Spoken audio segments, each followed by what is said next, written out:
Good morning dear शिक्षक साथियों। मैं राहुल सर आप सभी का स्वागत करता हूं। आइए आज की क्लास में हम लोग फिजिकल एजुकेशन और सामान्य अध्ययन के लिए कुछ महत्वपूर्ण टॉपिक देखेंगे।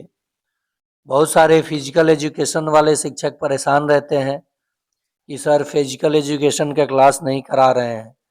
आपको मैं बता दूं, जितना पीडीएफ फिजिकल के लिए दिया गया है आप उसको अच्छे से रिवीजन करते रहिए।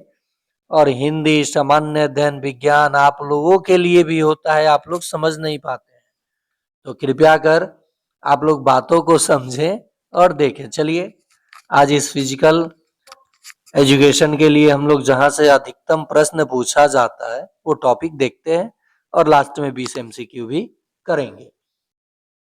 देखिए सबसे पहले ओलंपिक खेल से बात करते हैं, जो सबसे प्राचीन खेल है, जो विश्व की सबसे बड़ी प्रतियोगिता मानी जाती है, जिसमें दुनिया भर के हजारों एथलीट विभिन्न खेलों में भाग लेते हैं। यह मुख्य रूप से दो प्रकार के होते हैं, प्राचीन ओलंपिक और आधुनिक ओलंपिक। यानी ओलंपिक को दो भागों में बांटा गया है, प्रकार नहीं। प्राचीन ओलंपिक की बात करें तो देखिए प्राचीन ओलंपिक की शुरुआत 776 ईस्वी पूर्व में यूनान के ओलंपिया शहर में हुई थी, इसलिए इसका ओलंपिक नाम पड़ा है। कब शुरू हुई थी प्राचीन ओलंपिक? 776 में। यह खेल यूनानी देवता ज्यूस के सम्मान में आयोजित किए जाते थे, लेकिन किसी कारणवश 394 ईस्वी में रोम के सम्राट थियोडोसियस ने इसे बंद करा दिया, तो प्राचीन ओलंपिक का सफर वहां समाप्त हो गया। पुनः बात आई आधुनिक ओलंपिक की, तो सबसे पहले हम जानते हैं कि आधुनिक ओलंपिक की शुरुआत किन्होंने किया और इन्हें ही पिता क्यों कहा जाता है। बैरोन पियरे डी कुबर्टिन ने आधुनिक ओलंपिक खेल की शुरुआत की, इसीलिए इन्हें आधुनिक ओलंपिक खेल का जनक कहा जाता है। जिसका प्रथम आयोजन 1896 ईस्वी में यूनान के एथेंस में हुआ था। तो प्रथम आधुनिक खेल का आयोजन कहाँ हुआ था? एथेंस में। कहाँ पे? तो यूनान में। इस आधुनिक ओलंपिक का जनक किसे कहा जाता है? तो पियरे डी कुबर्टिन आपको ऑप्शन में मिलेगा। इस खेल का आयोजन कितने वर्षों पे होता है? तो प्रत्येक 4 वर्ष के अंतराल पर इस खेल का आयोजन किया जाता है। तो यहाँ से 3 से 4 प्रश्न ऑब्जेक्टिव आपका बन गया जो हूबहू लड़ेगा। आधुनिक खेल की शुरुआत कब हुई? तो 1896। कहाँ से? तो एथेंस। 2 प्रश्न हो गए। कितने वर्षों पे? तो 4 वर्षों पे। तीसरा, फादर किसे कहा जाता है आधुनिक ओलंपिक का? तो पियरे डी कुबर्टिन को। ठीक है। ओलंपिक प्रतीक और आदर्श वाक्य। तो देखिए ओलंपिक ध्वज, इसे 1913 में बनाया गया और पहली बार 1920 में एंटवर्प ओलंपिक में फहराया गया। देखिए ओलंपिक ध्वज फहराने की शुरुआत कब हुई? तो 1920 में, याद रखेंगे। और सहयोग आंदोलन 1920, तो ये भी ओलंपिक ध्वज कब से फहराया जाने लगा? देखिए बनाया कब गया था? 13 में, लेकिन फहराया गया 7 साल के बाद। प्रथम बार ओलंपिक कहाँ के ओलंपिक में? तो एंटवर्प ओलंपिक में। देखिए इसमें सफेद पृष्ठभूमि पर 5 रंगीन छल्ले होते हैं। कितने छल्ले होते हैं? 5 छल्ले होते हैं। ये भी प्रश्न BBIS क्षमता में पूछा गया था।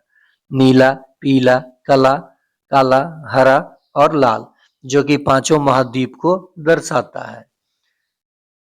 ये जो छल्ले हैं दुनिया के 5 प्रमुख महाद्वीपों को दर्शाते हैं, यानी उसके प्रतीक हैं।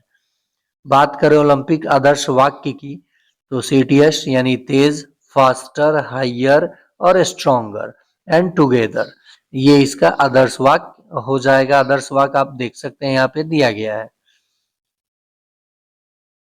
नेक्स्ट है ओलंपिक ज्योति, यानी मशाल जो होता है ओलंपिक में, इसका क्या अपनी भूमिका है, इसका क्या इतिहास है? यह निरंतरता और विजय का प्रतीक है। इसे सूर्य की किरणों से ओलंपिया यूनान में जलाया जाता है और जिस शहर में उस वर्ष का ओलंपिक आयोजित किया जाना है वहां तक ले जाया जाता है।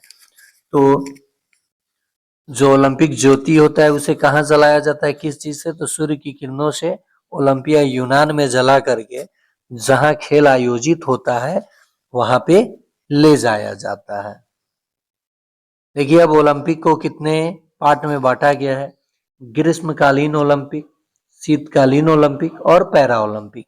पैरा ओलंपिक में दिव्यांग व्यक्ति यानी दिव्यांग शारीरिक अशक्त खिलाड़ी पार्टिसिपेट करते हैं और इस ओलंपिक में अपना भागीदारी निभाते हैं। शीतकालीन ओलंपिक में जो बर्फ पर खेले जाने वाले खेल जैसे स्कीइंग, आइस हॉकी, अन्य खेल खेले जाते हैं। ग्रीष्मकालीन ओलंपिक में ग्रीष्म में खेले जाने वाले एथलीट खेल खेले जाते हैं। अब आते हैं कि आईओसी की स्थापना कब होती है। इंटरनेशनल ओलंपिक कमिटी यह ओलंपिक खेलों का संचालन करने वाली सर्वोच्च संस्था है जिसका मुख्यालय लुसाने में है, स्विट्जरलैंड में। प्रश्न आएगा कि आईओसी का मुख्यालय कहाँ है, तो लुसाने स्विट्जरलैंड में इसका मुख्यालय है। उसके बाद बात करते हैं आईओए की, इंडियन ओलंपिक एसोसिएशन की। भारत में ओलंपिक गतिविधियों को नियंत्रित करने वाली संस्था, इसकी स्थापना 1927 में हुई थी। आईओए की स्थापना कब हुई थी? 1927 में। आप लोग बताएंगे आईओसी की स्थापना कब हुई थी। ओलंपिक खेल का उद्देश्य क्या है?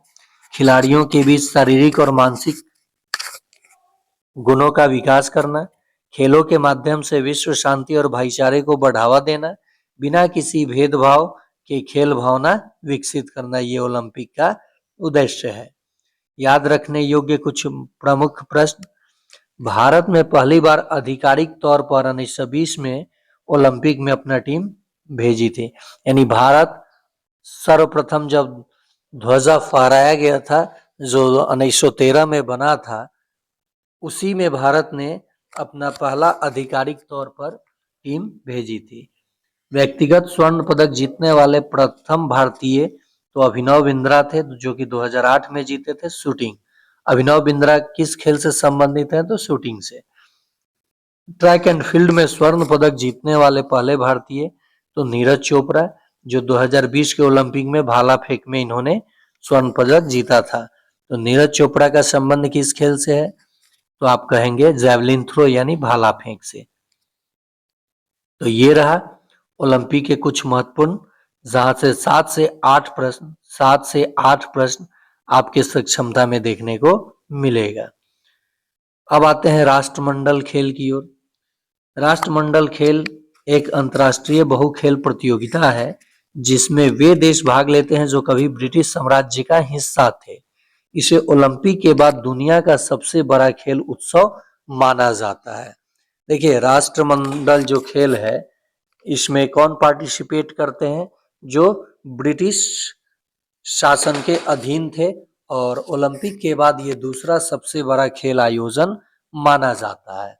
और मैं आप सभी फिजिकल एजुकेशन वाले शिक्षकों को बता दूं कि ये शारीरिक शिक्षक जितने भी हैं उनमें विज्ञान, शरीर से जुड़ा हुआ प्रश्न, खेल जगत और करेंट अफेयर्स का ही प्रश्न होता है। ठीक है, तो विज्ञान और हमारे शरीर और खेल जगत से मिला करके 50 से ऊपर प्रश्न हो जाता है और कुछ योग से होता है। तो आप लोग अच्छे से जो भी पीडीएफ दिया हूं वो देखिए और समय समय पे जहां जहां जरूरत पड़ेगा मैं आपको क्लासेस देता रहूंगा। कम समय में कम प्रश्नों में आप लड़ाइए ना प्रश्न, काहे परेशान होते हैं। देखिए इतिहास और शुरुआत। राष्ट्रमंडल खेल की शुरुआत 1930 में हैमिल्टन कनाडा में हुई थी। पुराना नाम, शुरुआत में इन्हें ब्रिटिश एम्पायर गेम्स के नाम से जाना जाता था।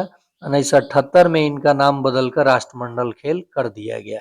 देखिए शुरुआत होता है हैमिल्टन में 1930 में, और 30 में कितना आप जोड़ेंगे तो 78 हो जाएगा।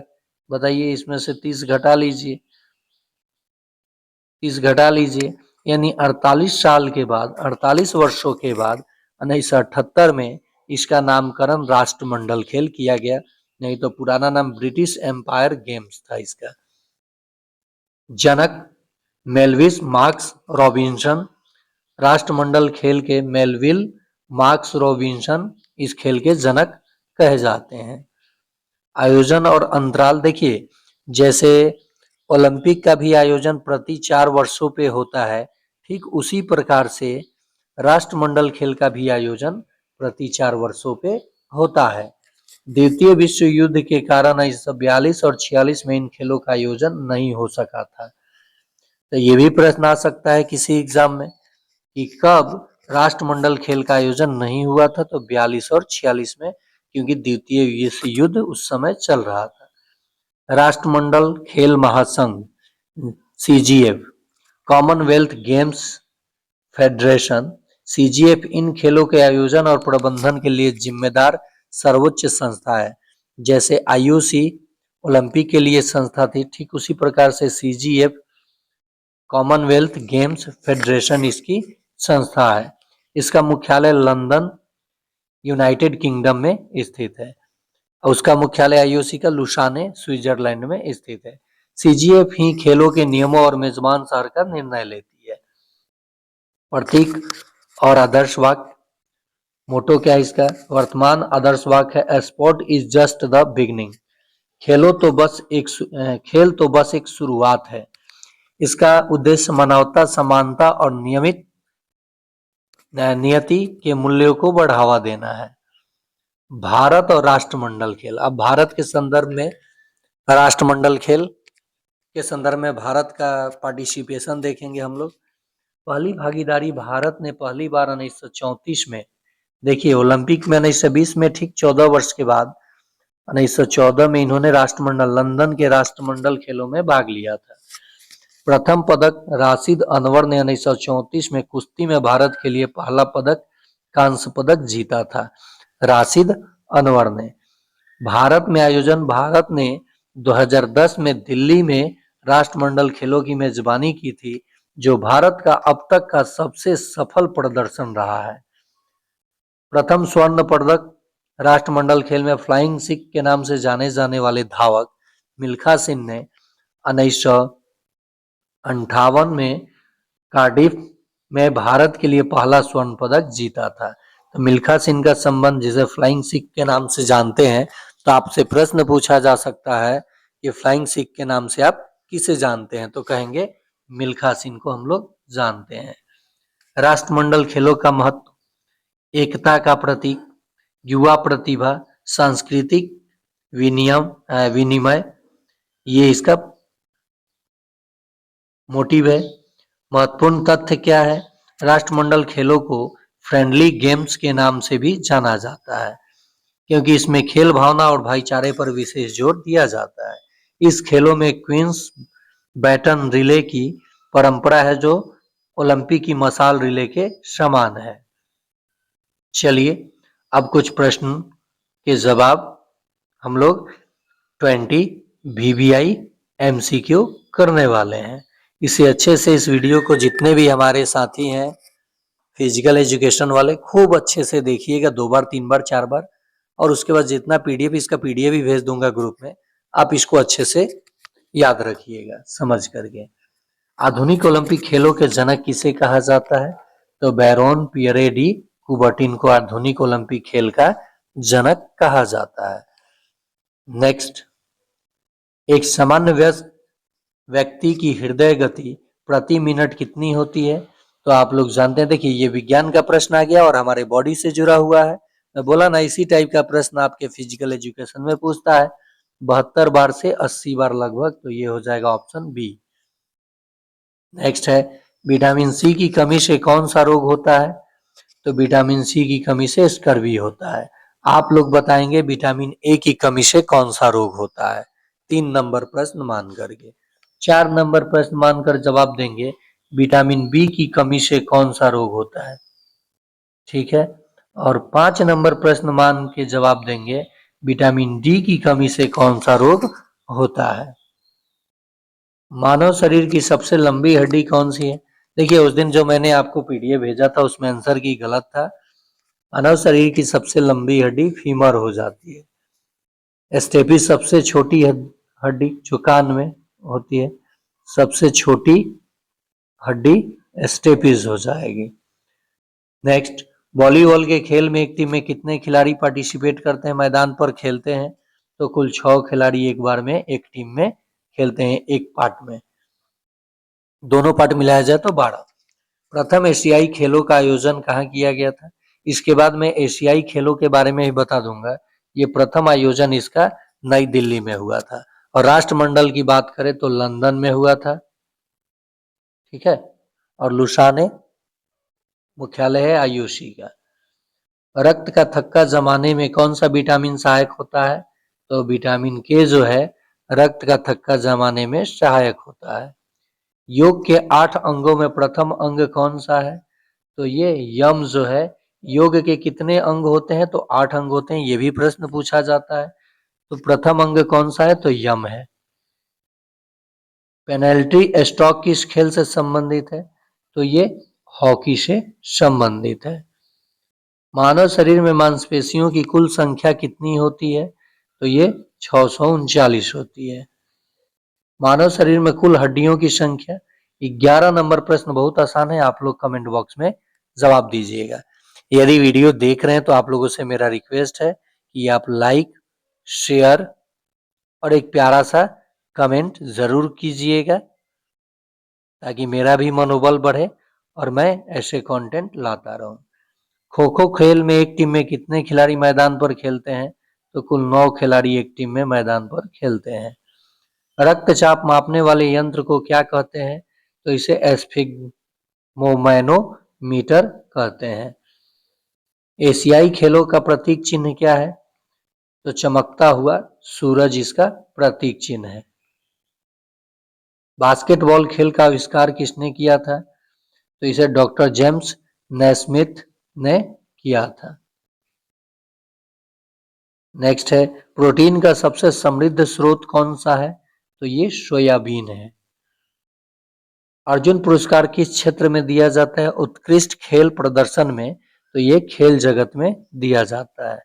द्रोणाचार्य कोचिंग के लिए दिया जाता है। मानव शरीर की सबसे बड़ी ग्रंथि? यकृत यानी लीवर हो जाएगी।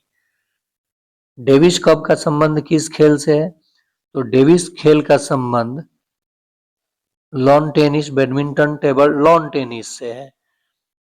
और आज का अंतिम प्रश्न, एथलेटिक्स में स्टैगर शब्द का उपयोग क्यों किया जाता है? तो दूरी को समान करने के लिए, दूरी को समान करने के लिए। तो ये रहा राष्ट्रमंडल खेल और ओलंपिक खेल के कुछ महत्वपूर्ण टॉपिक और 20 बीबीआई एमसीक्यू, जो कि फिजिकल और विज्ञान की दृष्टि से देखा जाए तो जनरल लोगों के लिए भी महत्वपूर्ण है। तो आप लोग देखिए, लाइक कीजिए और चैनल को सब्सक्राइब कीजिए। धन्यवाद।